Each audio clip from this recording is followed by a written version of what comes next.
Assalamualaikum warahmatullahi wabarakatuh. Kami dari kelompok 8 dengan anggota saya Nani Ambarwati nomor 2018-407, Julita Dujayanti 2018-412, dan Trisna Lutfia Bintang Ramadhani 2018-430. Di sini kami akan menjelaskan mengenai organisasi jasa dan nirlaba studi kasus pada Chemical Bank. Next. Pengertian organisasi jasa. Organisasi jasa merupakan organisasi yang menghasilkan produk jasa khusus atau jasa yang dihasilkan oleh tenaga profesional tertentu. Adapun karakteristik organisasi jasa, yang pertama yaitu bersifat padat karya. Yang kedua, ketiadaan persediaan penyangga. Yang ketiga, kesulitan dalam menilai dan mengendalikan kualitas dari suatu produk tertentu. Kemudian ada juga organisasi jasa profesional, merupakan suatu organisasi yang menghasilkan sebuah produk yang berupa jasa profesional. Adapun karakteristik yang melekat pada organisasi jasa profesional yaitu sasaran terkait peningkatan ukuran organisasi. Yang kedua yaitu karyawan adalah orang-orang yang khusus. Yang ketiga, output diukur atas dasar pendapatan yang diperoleh. Dan yang terakhir, ukuran perusahaan cenderung kecil serta adanya pembatasan aktivitas pemasaran oleh kode etik profesi.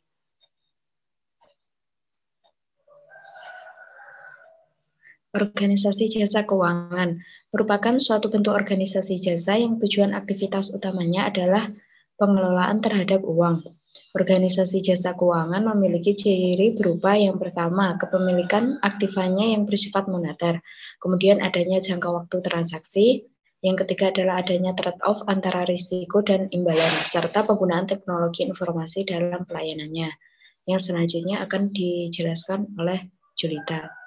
Selanjutnya yaitu organisasi perawatan kesehatan, merupakan organisasi jasa yang berfokus pada aktivitas sosial berupa pemeliharaan kesehatan bagi suatu individu atau kelompok.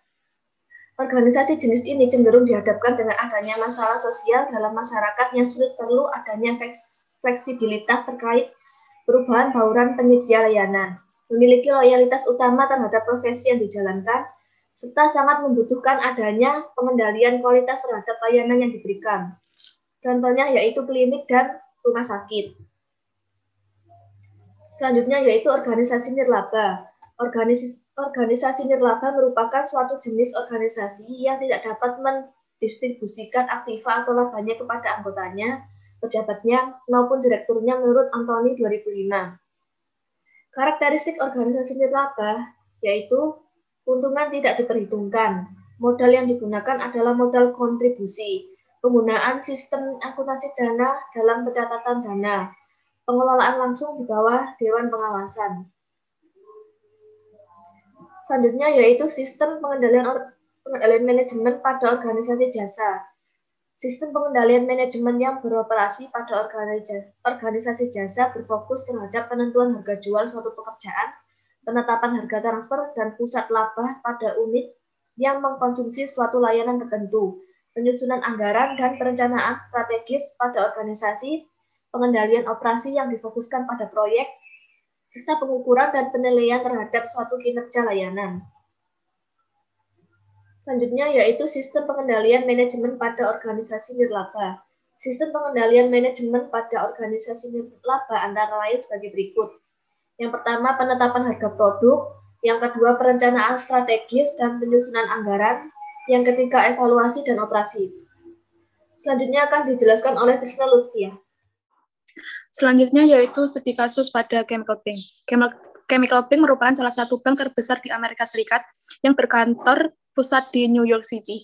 Chemical Bank merupakan organisasi jasa dengan produk utama perusahaan yang berupa jasa keuangan. Sebelum resmi menjadi perusahaan jasa keuangan, pada awalnya Chemical Bank sendiri dengan nama New York Chemical Manufacturing Company, yaitu sebuah perusahaan manufaktur dengan produksi utama produk kimia seperti tembaga sulfat, tawas, asam nitrat, kapur barus, kalium nitrat, dan obat-obatan.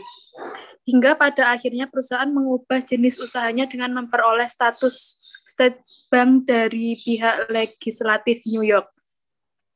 Chemical Bank memberikan pelayanan perorangan, komersial, industri, penerimaan permintaan, deposito berjangka, tabungan, pelayanan penyediaan pinjaman, dan beberapa produk jasa keuangan lainnya.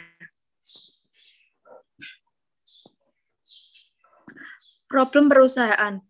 Chemical Bank yang merupakan organisasi nirlaba yang mempunyai beberapa cabang yang terbesar di New York, perusahaan memerlukan sistem pengendalian manajemen yang tepat untuk mengalokasikan biaya-biaya dari kantor pusat ke cabang. Namun kebijakan yang saat ini digunakan dinilai merugikan bagi kantor cabang karena membebankan biaya relatif lebih besar.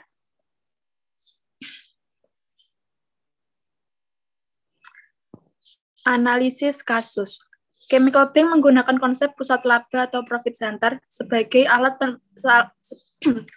manajemen untuk mengendalikan beberapa kantor cabang yang dimiliki perusahaan. Penggunaan metode pusat biaya digunakan oleh manajemen sebagai dasar dalam alokasi biaya seluruh departemen, di mana alokasi biaya didasarkan pada 4 pusat biaya, yaitu yang pertama pusat biaya pembukuan reguler, pusat biaya buku besar bank, pusat biaya pemeriksaan khusus, dan bagian penyertaan khusus. Pengoperasian sistem perencanaan dan pengendalian pada perusahaan sudah sesuai dengan tujuan yang dilakukan oleh divisi kontrol. Divisi kontrol bertanggung jawab dalam menghasilkan laporan laba rugi yang akan dipergunakan nantinya oleh kantor cabang dan manajemen divisi perbankan.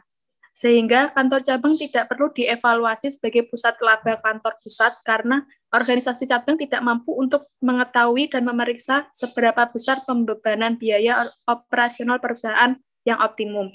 Untuk itu, sudah tepat bagi perusahaan menggunakan metode pengalokasian biaya yang sekarang digunakan karena dinilai lebih akurat. Sekian presentasi dari kami, mohon maaf bila ada kesalahan. Wassalamualaikum warahmatullahi wabarakatuh.